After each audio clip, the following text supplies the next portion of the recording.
right, and we are back with another episode. And joining me today, I've got Alecia Aichelle. How's it going? It's going awesome. How are you? I'm doing fantastic. I see you got a little cash man with you. Cash man, he's like half asleep. I hold him up and I say, hi, look at that face. He's like going on right now. He's so cute. He is tired from playing with all the family dogs yesterday. And they're all big dogs. So he was running hard. Tuckered him out. Oh yeah, he's like sleeping right now. Eyes are closing. Oh, that's cute. Yeah, he's just sitting here. That is awesome. Look at him. Yeah, how's it going? Oh, Mr. Cash. too cute. All right, Alecia. So for starters, for those watching who may not know you, tell us a little bit about yourself and kind of where you come from. Okay, so I am a country singer-songwriter. I was born and raised in Kelowna, BC, and I moved to Alberta for college, took the music program out here in Red Deer, and I loved Alberta, so I stayed. And it's just really become home for me. I love the country life. It was cool in Kelowna because we lived like right by a horse pasture, and so I still kind of got the country life out there, but country was not cool growing up. And I definitely was kind of the odd one out in school, singing country and being into country. And so I love Alberta. I've been out here for quite a while. My whole family moved out here. My older siblings were out here before me, and then my parents followed us out, and been making a go at music out here and making trips down to Nashville. And then I was living in Nashville for 9 months just before the pandemic. So yeah, it's been quite a fun adventure. How long did you live in Nashville for again? For 9 months. 9 months. Yeah, but I've been going down for quite a few years, like 2 to 3 times a year recording. I have a producer I work with down there, Daniel Dennis, and writing and doing shows and networking. And then when the opportunity opened up to move, I took it because I'd always wanted to live down there. It's always been my dream. And it's funny, when I came back in the pandemic, I left half my stuff because I was living with friends. And, we all thought, oh, you're just going home for a few months and get another work visa and come back. And as everything went with the pandemic, I haven't been back. Yeah. So I'm going back this summer, I think, on a trip. I'll get back down there, but it's just been, so complicated with everything. And I've also been having a lot of opportunity up here and making the most of it up here. And I do love our summers. Absolutely. So we have the best summers up here. We do, but then it's too short. Too short, way too short. It's too short. We got to enjoy it while it's here. I was going to say, I say this almost in every interview because I deal with so many people from Nashville or going to Nashville, but I've never been. Oh, you got to go. I know. Everyone keeps telling me this. Yeah.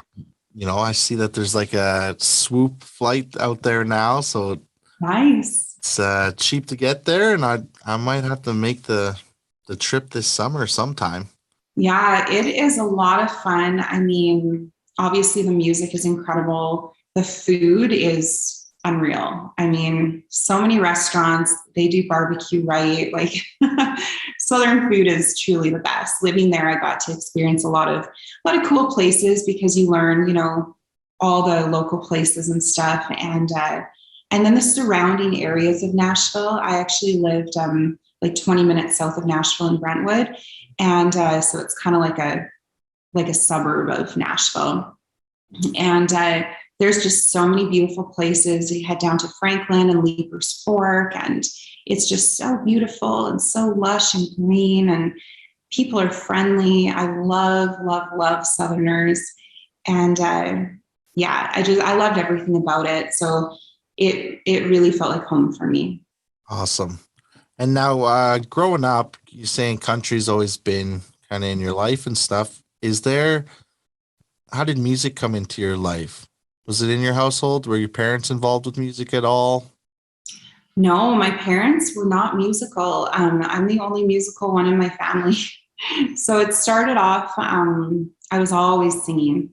But at 4 years old, I had my first solo at church, and it was kind of an impromptu thing. It was Christmas Eve service, and all the kids were called up, and the pastor said, "Who can sing the second verse to Away in a Manger?" And I was like jumping up and down, me. So in front of about 2,000 people, I sang Away in a Manger on microphone. And from then on, I was 4 years old. I knew that I loved singing. And I started classical piano when I was 8, and started voice lessons as a teenager, started playing guitar kind of as a later teenager, young adult, kind of taught myself guitar. But I took classical piano and classical voice all through school. And then I actually majored in that in college. So in voice and piano performance. So yeah, it just was always a passion of mine. My parents are the ones who got me into country music. They really started getting into it at about, probably when I was about like 8, they started really getting into country. And, Shania and Garth and Alan Jackson, Martina, Faith, like all that, Terry Clark, Paul Brandt, and then they had like old rock, like CCR and stuff that I loved and got into, and just really cool because they're the ones who introduced me to it. And I remember I would go to school and like so into country, right? And everyone was like, "You're a dork." It was not cool. And I'm like, I don't care, and I'd wear my like cowgirl boots and dress country because I was around horses, and we'd go visit my grandpa on his farm in Saskatchewan every summer. And I just always loved the country life. And I didn't really care. Like I kind of marched to the beat of my own drum, and I kind of just, he's snoring. I kind of just, did my thing and thought, this is who I am. And I think as you get older too, you kind of get into that place where you're like, this is who I am, take it or leave it. And it's hard in school though. I would not go back to high school. Definitely made the true friends of my life since then. But you learn a lot and it grows who you are. Absolutely. I know growing up, I was always like, when I got into the entertainment scene, it was all 90s R&B, the oldies but goodies, that kind of stuff. Yeah. That's kind of what I grew up on. And I wasn't like a huge fan of country, Yeah. but then it kind of, this country scene took me in. And now it's like one of my favorite genres. That's so cool. And country's really evolved over the years. I mean, it is so crossover now. Like you get the old country, you get the new country, you get the country pop. I mean, there's almost something for everyone just in the genre, I find, Yep. Which is pretty cool. I mean, yeah. Well, there is that. And then I also, like, for me, it was kind of, I think just everyone was so welcoming in the country scene, where dealing with people in the pop world and that kind of stuff, it wasn't the same. No, Right? I agree. I find the country world just friendly, Yeah. just like a family. And it's just, it's really cool. And that's how I find Nashville too. I mean, it's like such a big city, but it has a small town feel still. I hear that a lot. Yeah. And it's just really cool. I mean, yeah, you get some people that are, super competitive and catty, but I think for the most part, I just try to surround myself with really genuine people. Yep. And I find if someone's not, then I kind of just, steer clear a little bit. But I find most people in the industry are genuine, but you get the odd person like you do anywhere who maybe isn't or isn't as nice or whatever. And then I just kind of stay away. But, they say you are kind of like who you surround yourself with rubs off. And so I've just always had a really, even in my friendship circle, kind of a small, tight-knit circle of friends. Yep. Who are just genuine, amazing, positive, genuinely care about each other. And I always say quality over quantity. Absolutely. And I mean, it's, I always say, like, my advice to people is always just keep your core people close, because don't worry about what others are doing. Just concentrate on you, and that's it. Because I see so many people in this industry who are like worrying about what others are doing or how their show is, or is it better than theirs, or is it this, or I see a lot of it. And it's kind of like, it's like, just worry about yours. Like, don't, like, you want me to tell you how your show went? I'll tell you, kind of Yeah, thing. I exactly. just perfect your show and then just have fun with it. Right? Exactly. And I think, comparison steals a lot of joy. And I just kind of think like we all have something to bring to the table. We're all unique and different with different voices, different stories, different life experiences to bring to our songs. And I've always been a big believer, like we all have something to bring. It's not a competition, That's you right. know? So it's like, be your best person, be your best artist, bring your best show. And like you said, don't worry about what everyone else is doing. Just have fun with it. Yeah, that's important. Absolutely. All right. So reading up on you a little bit, you were told that you were never going to be able to perform again because you had throat surgery. Yes. Are you Yeah. able to tell us about that and kind of what Absolutely. kept you going? Yeah. So that actually happened quite a few years ago. It happened when I was 19. I was just 18 to 19. I had graduated.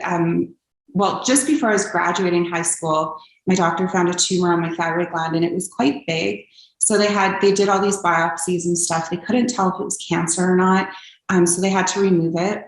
And I already had voice scholarships as a voice major to college. And, so we met with the surgeon and he said, oh yeah, it's safe. There's a nerve that runs across the thyroid gland that affects the vocal cords, but I'll steer clear of that nerve and, be super careful. And the surgery was like 8 hours. It was a long, pretty intense surgery. I was in the hospital for 3 days and came out of the hospital with no voice. I didn't even have a whisper at first, nothing. And they said, yeah, it's just swelling. It'll be back. And it's, after a couple of weeks, still nothing. And they gave me all these different meds, moved from Kelowna, BC out to Red Deer, Alberta for college, started a new college program. At that point, that was about 3 weeks later, I had a little tiny bit of a whisper, but still not much. And here I'm starting as a voice major and everyone's like, the heck, she's so quiet. What's going on? I would just smile at people because that's all I could do. And so then my vocal coach at Red Deer College sent me to a throat specialist in Red Deer. And he put the camera down through my nose, down to my throat to check and discovered my right vocal cord was completely paralyzed, not moving at all. And they attach kind of like a V and they move together like a V and the air goes through to create the sound. So my left vocal cord was trying to stretch over, which that's not healthy for that either, right? And my right vocal cord was just completely paralyzed, no movement at all. So the throat specialist told me right then and there what was going on. And he said, you'll never talk again. You'll never sing again. And I said, in my little whisper that I had, I said, well, is there any kind of therapy, anything I can do, like anything? And he's like, no, once the nerve is severed, it's done. And the recurrent laryngeal nerve was severed. And he said, it's done. And I just said, so all I can do is pray for a miracle. And he looked at me and said, what the hell else can you do? he was not the most sensitive. I was sitting there just like bawling, just a mess. I was 18 years old. And so I went back to my place and I remember just like laying in fetal position on the floor, just bawling. And inside I was screaming at God because like I've always had faith. And I was like, why would you give me this gift and the passion and give me a place to live and scholarships, like provide for me to go to college and pursue music and then just take it? Like I just didn't understand. And so I was really angry at God at first. And my parents came out that weekend from BC and we actually went to my sister's church that weekend. And there was a man speaking who'd been healed from cancer. And I just really felt, I had some ladies prayed with me after, and it just really felt like this isn't the end, like God's going to heal my voice. And I have no idea why this is happening. You don't understand things when you're going through things, right? but I just said, okay, God, I'm going to trust, I'm going to believe, I'm going to have hope and faith and just be positive. And, this isn't the end. And I went 3 months without talking and 6 months without singing. After 3 months, my speaking voice came back and I went back into the specialist, and he walked in and he said, "Hey, Alecia, how are you?" And I said, "Good. How are you?" And his jaw literally dropped. He was like, "What?" And he fumbled to get the camera and put it down and looked. And he just could not believe my vocal cord was moving. Wow. So the right vocal cord is now moving, and it was almost in complete full movement again. And he's like, "This is crazy." And he said, "This doesn't make any sense medically. This doesn't happen." And I said, "Well, I have a strong faith. I've been praying, and thousands of people across Canada were praying. People that didn't even know me in relatives' churches were praying, which to me blew me away. That people who didn't even know me would pray for me." And he got tears in his eyes, and he was like, "Come back in 3 months. I want to follow this." So I'm back in 3 months. And at that point, everything was fully solid. Everything was 100%. And he's like, "You can start singing again." So it was a crazy 6 months, even when I decided that first weekend to have faith and believe, it's not like I was just good then. Of course I had doubts, and, we're human. And of course I had fears and doubts and things. And I had said to God, "If you're not going to give it back, please take the passion, because I can't live with the passion if I can't do it. So if you don't want me doing this, please take the passion." And the passion just only grew stronger. And I knew that there was a reason and that God would heal it. And I didn't know why at the time, but then after I realized, wow, it really gave me real faith, because I grew up going to church. I grew up singing in church. But when it's faith that's kind of passed down from your parents and from family, you just kind of, I don't know, I think it takes going through something to really make it real to each individual, and for me, that made it real for me. I was like, okay, I know you're real. I know you're out there, God, and I know you're real, and I know that you care and have a plan. And so it's given me a story of hope to share with others. So I do share it whenever I can, because regardless if someone believes in God or doesn't or has faith, I just think, it's important to have hope, not give up if somebody tells you no. Don't give up. If it's something that you're passionate about and that you believe in, be positive and have that hope and have that faith. And for me, my faith is in God. I realize, other people might not share the same faith, and that's totally okay.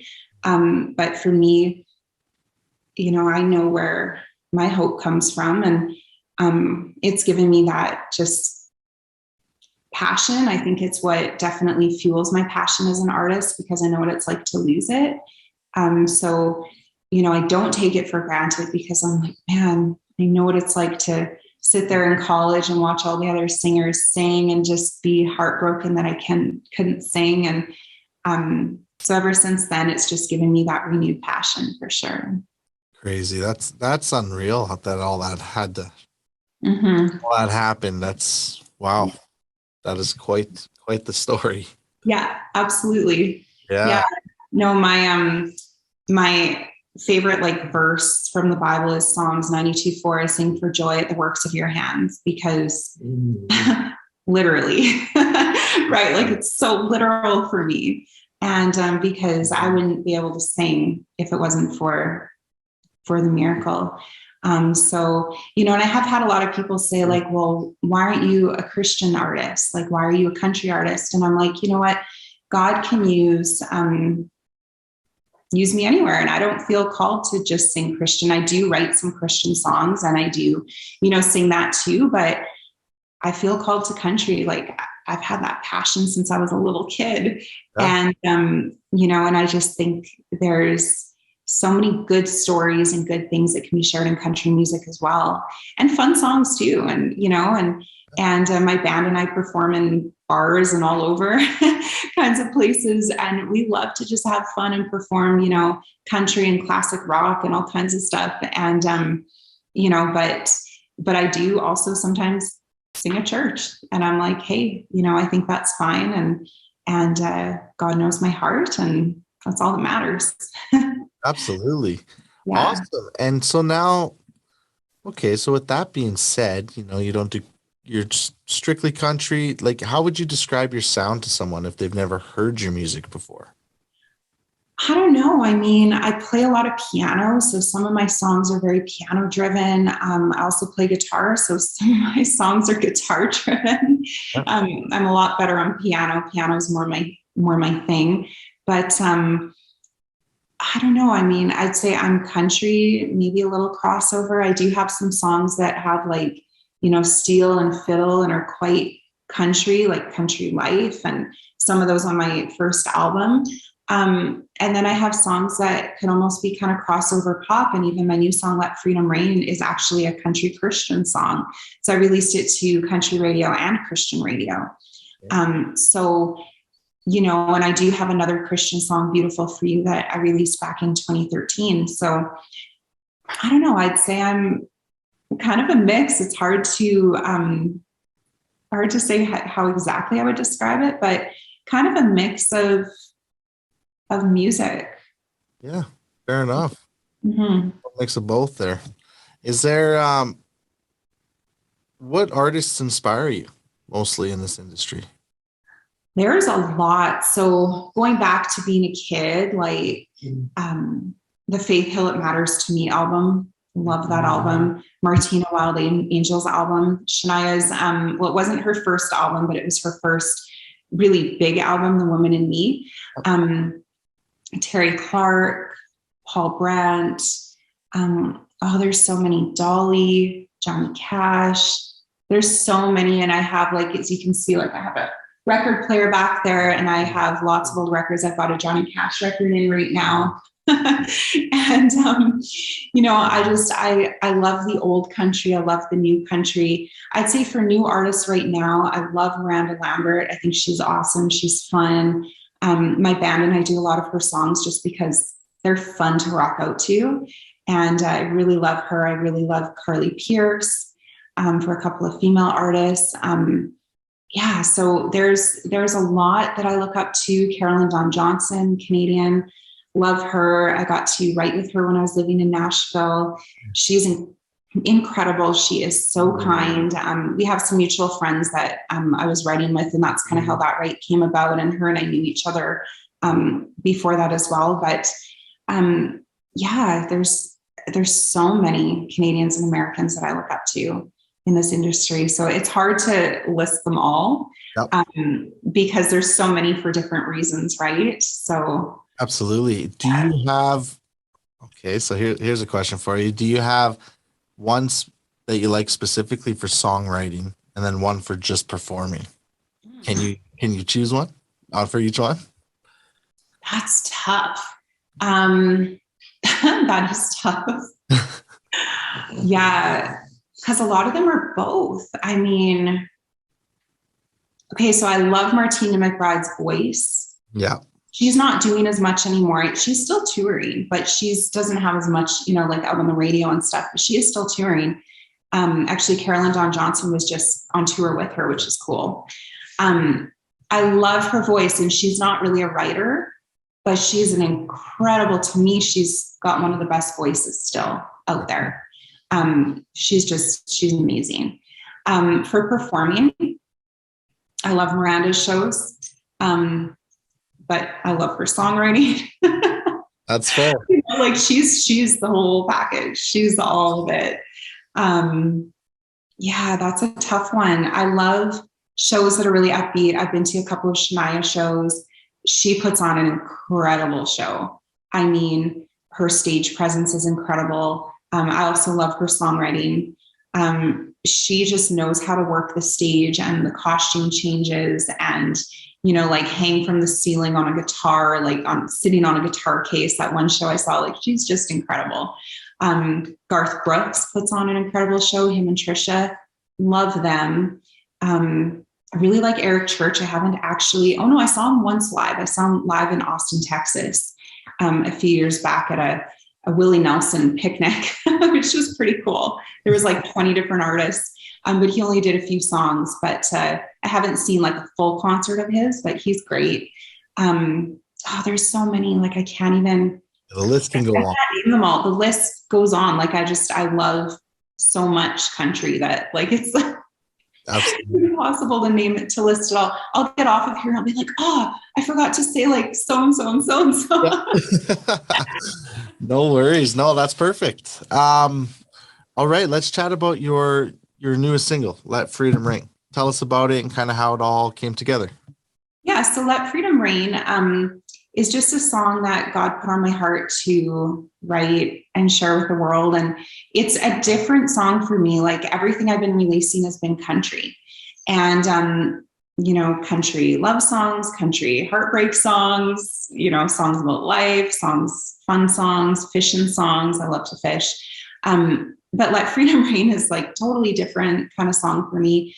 I just really felt, with everything going on with the pandemic, it's been hard. It's been hard on everybody in different ways for the last 2 years.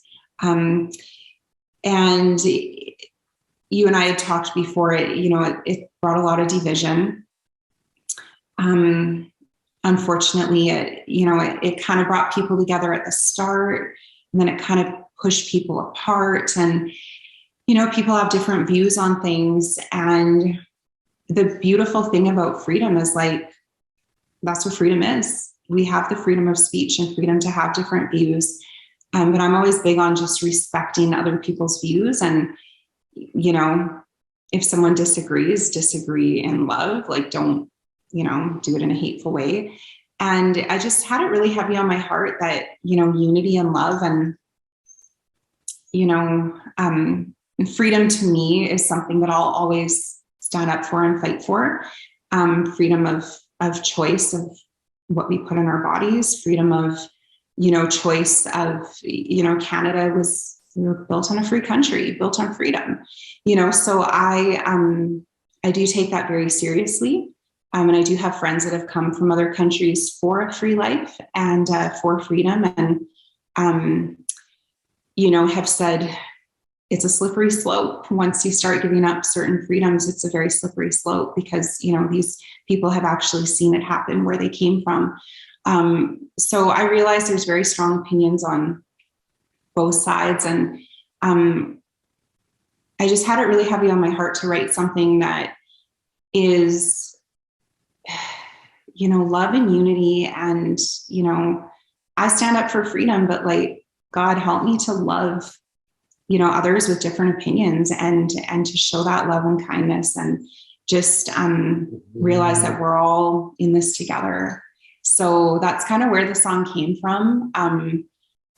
It's I realize some people I've had a mixed reviews on it. I've had some people, love it and thank me for it. And some people I've actually had some hate mail over social media. And I've just always responded in love. And I'm like, we all have our reasons for standing.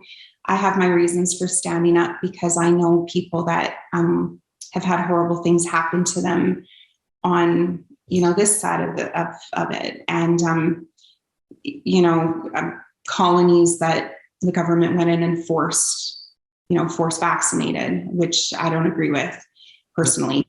And I've had people come to me with their stories crying, and people that I barely know come to me with their stories, and even stories of mental health and what it's done. And there's just so much. And so, I realize it's a tough subject, but I wouldn't say the song is like really on either side. The song is just about, ultimately it's about, for me, like freedom in Christ and like where true freedom comes from. And that God is still in control because there's been a lot of fear out there. And I just have always said, you know what? God's still in control. The governments aren't. Ultimately, God's still in control. And so anyway, sorry, that was kind of a long explanation, but It's a song that just God put on my heart. And there's actually some like verses from the Bible in there, which I've never done before. And it was just the craziest writing experience, how I would like wake up in the night with lyrics and stuff and grab my guitar and wrote it on guitar. And just kind of cool how it all came about with studio. I recorded at MCC in Calgary with Johnny Gasparek, and he's awesome. So talented and such a great guy. And it's funny, I had a couple musicians in mind I wanted to play on it. And then he calls me up. He's like, yeah, I booked the musicians. It was exactly who I wanted. I'm like, that's awesome. And so I had a Ben Bradley on drums, who's great. He's a friend of mine, and he's like one of the best, right? And such a great guy. And then I had Chris Byrne from the Roadhammers on bass, and also great guy, fantastic bass player. And these guys just all have such great hearts and so great to work with. And they really appreciated the song and the message in the song. And Johnny and Dave at MCC as well appreciated it. And they were just really supportive and encouraging. And Johnny and I co-produced on it. I had a lot of ideas, kind of knew what I wanted the shape of the song, and heavy drums and heavy on the toms. And I knew where I wanted the music to cut out and just drums and vocals. And then I did the piano in the studio, and it was just a great experience. So released to Christian and country radio. And so far the response has actually been pretty good. And I realize there's some stations that won't play it just because of kind of the title. And that's okay. Whoever's supposed to hear it will. And the stations that have played it, I'm very, very grateful for. And and I just believe that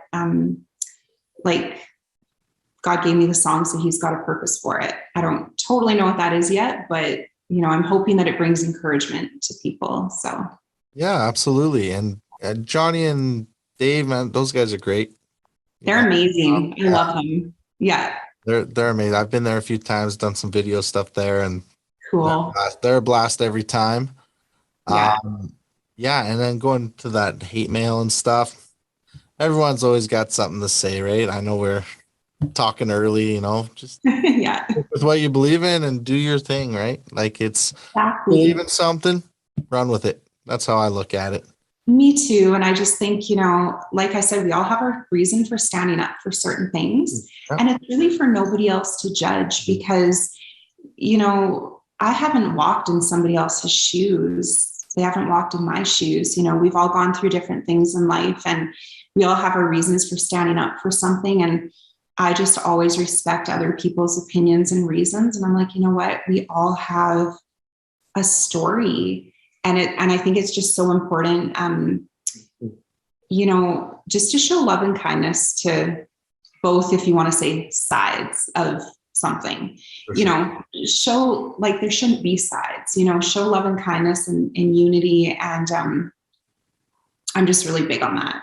So I responded in love to the hate mail because that's just who I am. And I'm like, I'm not going to respond with mean words back. I'm just going to respond with love and, maybe say a couple of things that might get them thinking like, oh yeah, everyone has their reason for believing something and, standing with something. But studio was fun. I took this little guy, they love him there. So Johnny, they're buddies. Well, Cash, right? Johnny Cash. So it was pretty funny. We had a little Johnny and Cash reunion. Nice. And Cash got to come to studio on the last day and hang out. He is so tired right now.